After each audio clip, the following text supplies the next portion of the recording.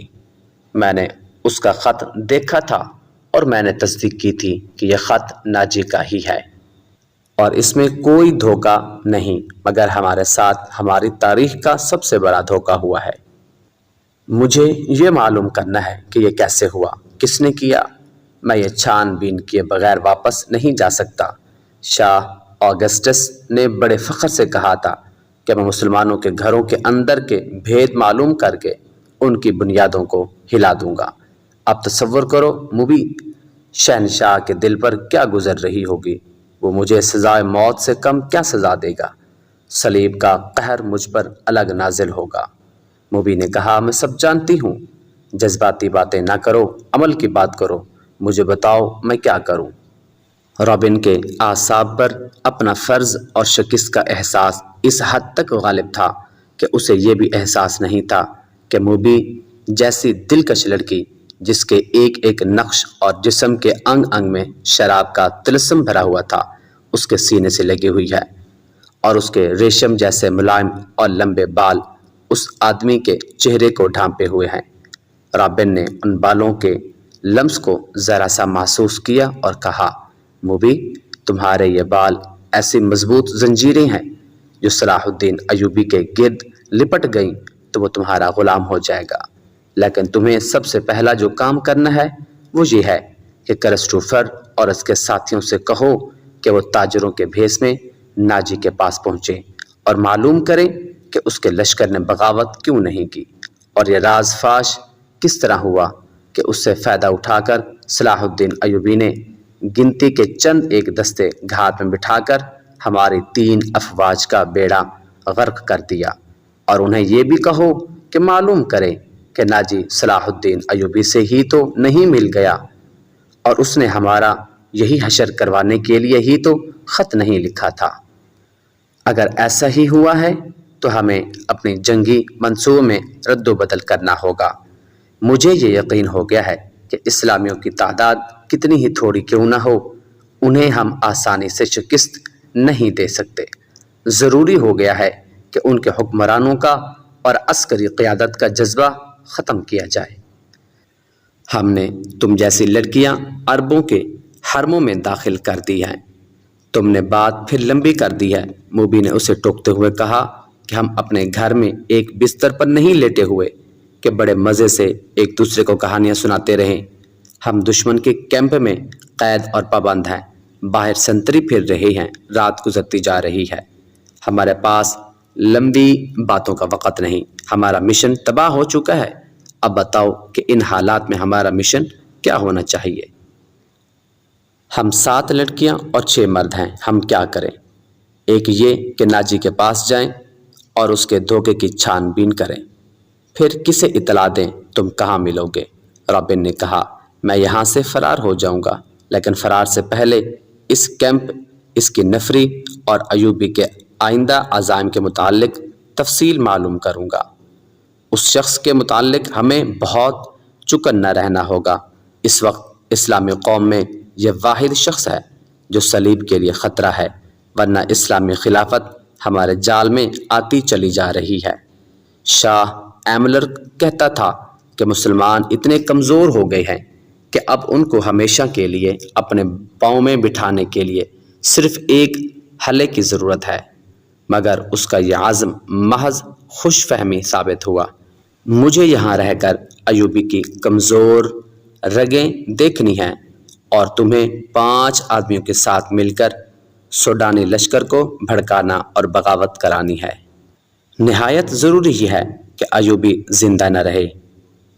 اگر وہ زندہ رہے تو ہمارے اس قید خانے میں زندہ رہے، جہاں وہ عمر کی آخری گھڑی تک سورج نہ دیکھ سکے اور رات کو آسمان کا اسے ایک بھی تارہ نظر نہ آئے۔ تم پہلے اپنے خیمے میں جاؤ اور اپنی 6 لڑکیوں کو ان کا کام سمجھا دو۔ انہیں خاص طور پر ذہن نشین کر دو کہ اس آدمی کا نام علی بن سفیان ہے جسے ان ریشمی بالوں، شربتی آنکھوں اور اتنے دلکش جسموں سے ایسے بیکار کرنا ہے کہ وہ صلاح الدین ایوبی کے کام کا نہ رہے، اور اگر ہو سکے تو اس کے اور صلاح الدین ایوبی کے درمیان ایسی غلط فہمی پیدا کرنی ہے کہ وہ ایک دوسرے کے دشمن ہو جائیں۔ تم سب اچھی طرح جانتی ہو کہ 2 مردوں میں غلط فہمی اور دشمنی کس طرح پیدا کی جا سکتی ہے۔ جاؤ اور لڑکیوں کو مکمل ہدایت دے کر کرسٹوفر کے پاس پہنچو، اسے میرا سلام کہنا اور یہ بھی کہنا کہ تیرے تیر کو ایوبی پر آ کر ہی خطا ہونا تھا۔ اب اس گناہ کا کفارہ ادا کرو، جو کام تمہیں سونپا گیا ہے وہ 100% پورا کرو۔ رابن نے موبی کے بالوں کو چوم کر کہا، تمہیں صلیب پر اپنی عزت بھی قربان کرنا پڑے گی، لیکن خدائے یسوع مسیح کی نظر میں تم مریم کی طرح کنواری ہوگی۔ اسلام کو جڑ سے اکھاڑنا ہے۔ ہم نے یروشلم لے لیا ہے، مصر بھی ہمارا ہوگا۔ آگے موبی اس خیمے سے نکل کر اپنے خیمے تک کیسے پہنچتی ہے اور آگے کیا کردار ادا کرتی ہے وہ انشاءاللہ اگلی ویڈیو کے اندر بیان کریں گے۔ تب تک کے لیے اللہ حافظ۔